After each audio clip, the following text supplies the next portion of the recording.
தாத்தா பேர் என்ன? ரங்கசாமி கவுண்டர். ரங்கசாமி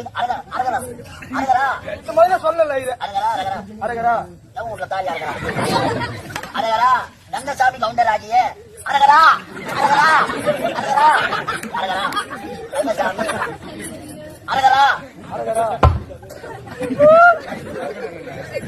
மகனாகிய ஒப்பா பேரு முனிசாமி வடிவார். ரங்கசாமி கவுண்டர் முனிசாமி ஒடியாரா மண்ணு மையத்துல வந்து செட் ஆகாத மேரி மாதா செருப்பு பையன் மதமே மாட்டிட்டேன். சப்பி அட முகமது சப்பி இது முகமது சப்பி. ஓ நீ முஸ்லீம்? ஆமா இது நீ முஸ்லீம். அம்மா அப்பா ஒடியா